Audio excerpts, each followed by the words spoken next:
What we do know is Stonehenge was built in stages from around 3000 to 2400 BC.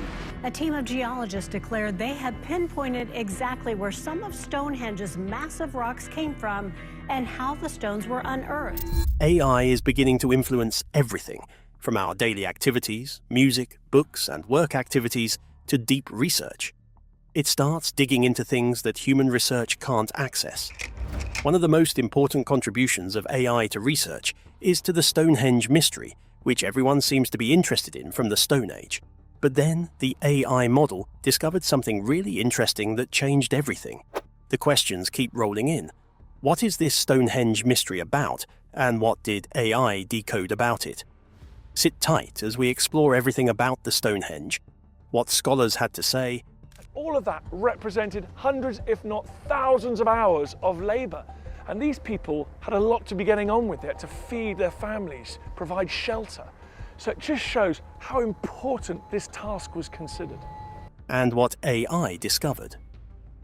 The 6-ton question and the history of the Stonehenge complex.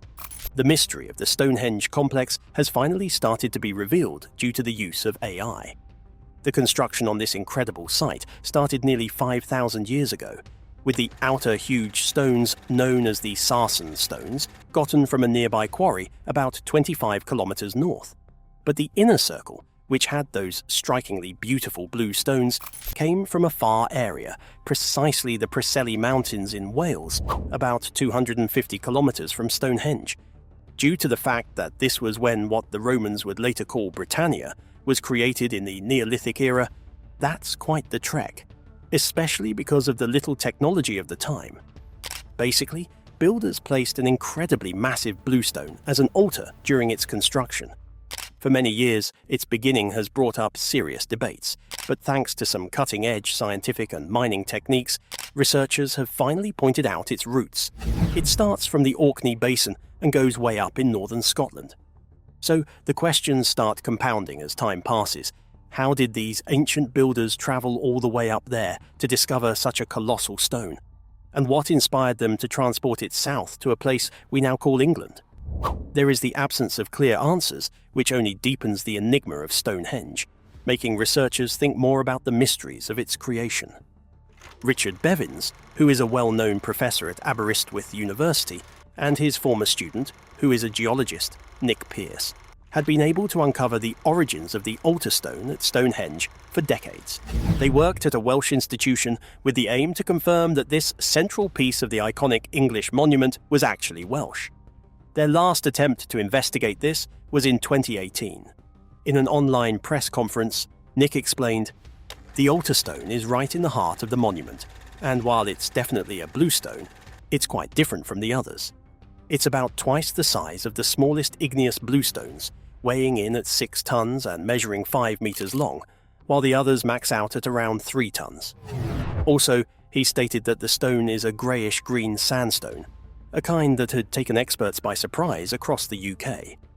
Later, they had to admit defeat in a scientific paper, acknowledging the fact that the altar stone wasn't Welsh. Immediately, their focus shifted, and they began to search for potential quarries in England and southern Scotland.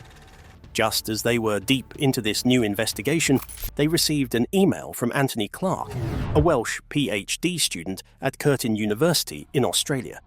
According to Nick, it's a type of rock, a greyish-green sandstone, that has left everyone in the UK scratching their heads. Another incredible scholar, Anthony Clark, a PhD student at Curtin University in Australia, shared how he got involved in this research. My PhD focused on dating Welsh rocks, completely unrelated to Stonehenge. When Nick approached me with the question, "Would you like to analyse the altar stone?" Next thing I knew, I was receiving samples for analysis all the way from Australia. Again, why Australia? He asked further questions and provided insights. Why send material halfway around the world? It's all about the diverse range of equipment we have at Curtin University, much of it developed due to the mining industry in Western Australia. If you're looking to pinpoint your next iron ore deposit, you'd use the same tools to trace the origins of the altar stone. Speaking of the altar stone, it is composed of sandstone, which means it comprises a lot of microscopic grains of minerals. Jose Antonio Lozano, a geologist from the Spanish Oceanographic Institute, said that for ancient societies, this stone was a fantastic choice because it could be easily created. In fact, quite a lot of cathedrals and Renaissance buildings in southern Iberia were carved from sandstone. These microscopic grains, alongside their presence, distribution, and age, crafted a kind of fingerprint that reveals the stone's origins. Jose said, "Mapping your territory is essential." Geologists venture into the field armed with a hammer, a magnifying glass, a compass, a good map, and sturdy boots. They determine what materials are available in a particular area. Then they conduct detailed studies to understand the age of each material, how it formed, and its genesis. These maps are crucial for identifying strategic resources like where to find gas, quarry stones, or aggregates for roads. The British scientists decided to create a petrographic fingerprint of the altar stone, with the aim to compare it with samples from different regions across Great Britain. To further enhance their analysis, they focused on tiny amounts of 3 specific minerals: zircon, apatite, and rutile. As the lead author of the research explains, fortunately for us as geologists, these minerals contain uranium, which means they emit detectable radiation. He further says, over time, uranium decays into lead, essentially acting as a miniature atomic clock. By analyzing enough grains within the altar stone, we could construct a unique fingerprint of its age, comparing it against rock formations throughout Great Britain, Ireland, and even Northern Europe. The rocks similar to the altar stone can be seen in the Orkney Basin, in the far north of Scotland. Furthermore, Jose talks about both the important strength and the main limitation of these findings. That fingerprint is purely statistical. According to him, what they've discovered is that there are zircons showing peaks at 1 billion years, another at 1.5 billion years, and yet another at 1.6 billion years. This leads them to conclude that the age profiles make the altar's sandstone more akin to Orkney sandstone than to any other type. To resolve this serious mystery, they will need to track down the exact quarry where the stone originated, a challenging task, especially after nearly 5,000 years. But that's the goal they want to achieve. The remaining insights, which were published in the scientific journal Nature, lean more towards speculation. It's easier to bring together the history of the stones than to bring about the mystery of how they were transported or what motivated the people of Neolithic Britain to drag them across the island, more than 700 kilometers, which was about 435 miles, if they had taken a straight line. When it comes to moving extremely heavy stones, the normal cargo transport doesn't seem believable, especially since the islanders didn't yet have riding horses. The blue and sarsen stones used somewhere else in the structure might have been shifted with logs or even transported by sea, particularly for those sourced from Wales.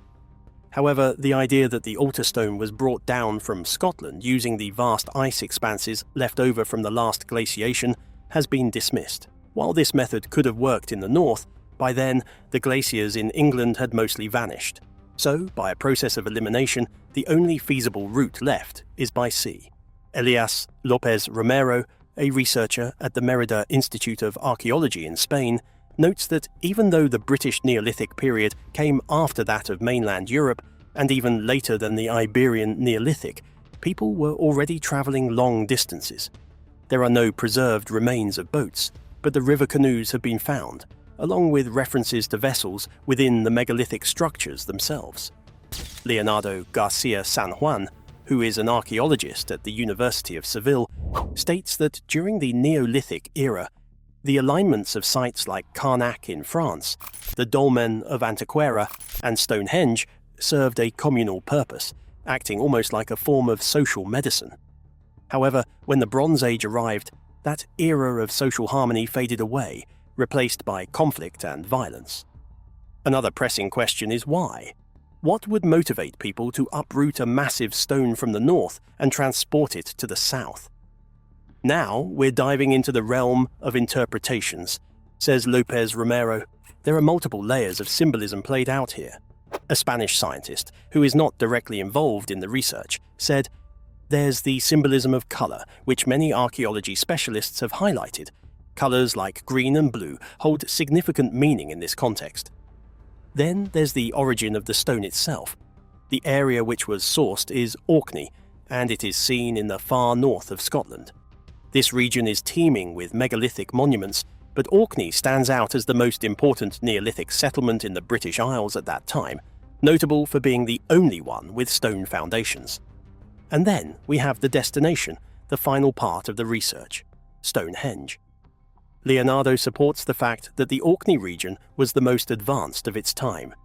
However, he said, much like other areas of the island, the communities there were isolated, coming together just once or twice a year in special places to meet various needs, whether commercial, political, spiritual, or biological. He also said, at Stonehenge, as well as in Antikythera, thousands of people gathered for days, especially around the solstices, bringing with them large stones they considered special. The movement of these rocks helps us track how human communities interacted and moved. In the Neolithic period, the alignments of sites like Carnac in France, the dolmen of Antikythera, and Stonehenge acted like social glue, fostering connections. But with the advent of the Bronze Age, that sense of community faded away, giving way to conflict and violence. The Stonehenge has been a subject of research and remains a mystery to keep unraveling from 5000 BC. We have examined the history and how it came about, but there is still more to reveal. Let's examine the hidden landscape of this mystery and what scholars had to say about this. The hidden landscape, the newly found mystery.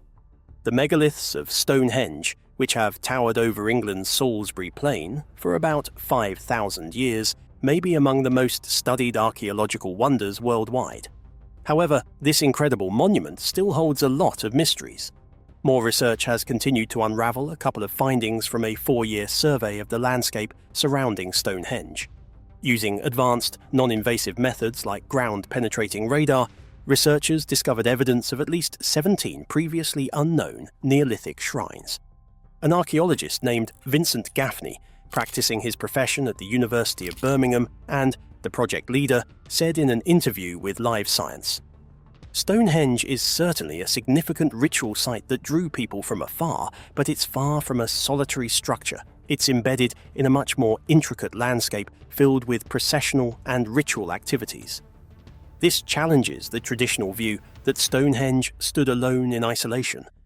The key takeaway is that Stonehenge was part of a larger network of ritual activities happening all around it, making the entire area a vibrant hub of ancient spirituality." The reasons behind the construction of Stonehenge still remain an enigma, as its Neolithic builders didn't leave any written record to explain their intentions. Nevertheless, this structure, which perfectly aligned with the sun during the solstices, shows an extraordinary achievement of prehistoric engineering. The largest stones at Stonehenge, known as sarsens, tower up to 30 feet, 9 meters, and weigh an incredible 25 tons, 22.6 metric tons. These massive stones are believed to have been transported from Marlborough Downs, located about 20 miles, 32 kilometers, to the north. In their recent exploration and explanation of the satellite shrines that go around Stonehenge, Vincent and his team revealed fascinating underground features that likely came from ancient wooden post holes, stones, and ditches, some getting to depths of up to 13 feet, 4 meters. As they used advanced geophysical prospecting tools, they created images, which revealed that some of the smaller monuments had to be designed in concentric circles, reminiscent of Stonehenge itself.